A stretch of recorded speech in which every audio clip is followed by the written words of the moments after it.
Just like Prabhupada asking Guru Maharaj, Jayapataka Swami Maharaj, to develop Mayapur. This became manifest due to the faith in the Guru's instruction and the empowerment that comes with execution. So for those of us who are initiates, we should ask ourselves, what is my service to my Guru Maharaj? So to be a disciple is not a joke. A genuine disciple is on his way home back to Godhead.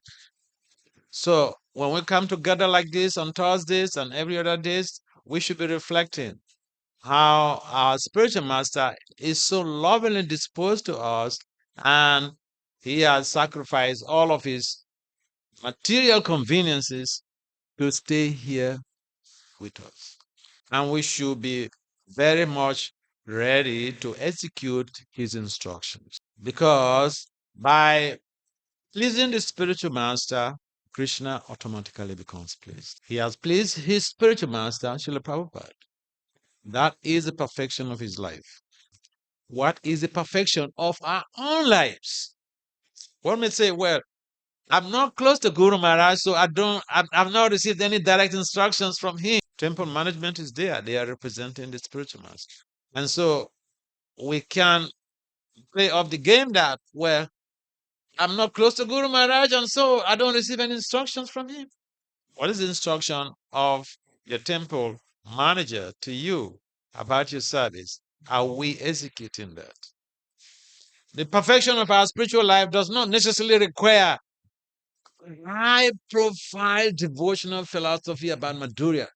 People want to see how we are walking our talk. Humility also implies submitting yourself to the will of the spiritual master. Yes, that may be difficult. But others have done it. We should think, why not I?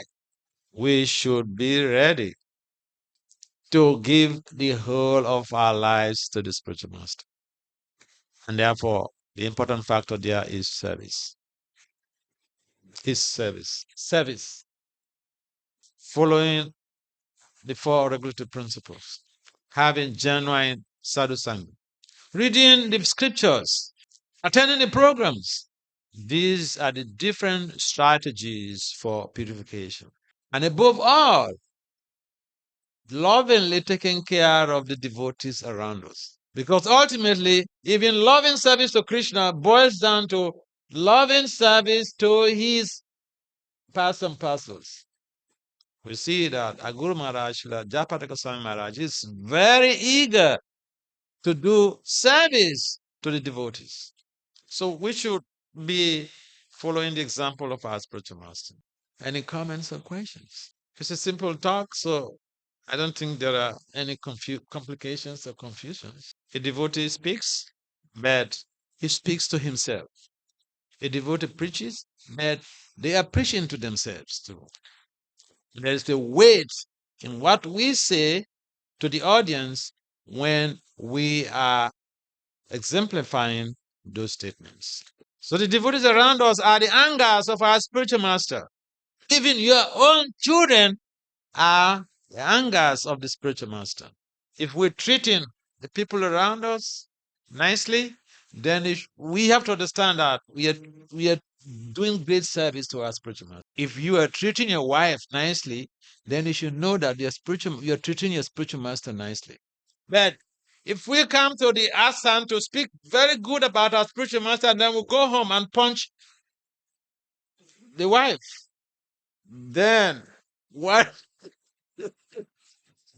can that accomplish?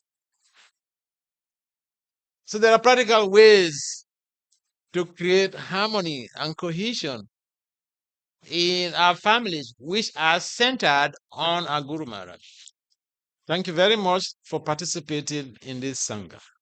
Hare Krishna. Hare Krishna. Srila Prabhupada ki Jai. Srila Jayapataka Swami Maharaj ki Jai. all glories to the seven devotees. Hare Krishna.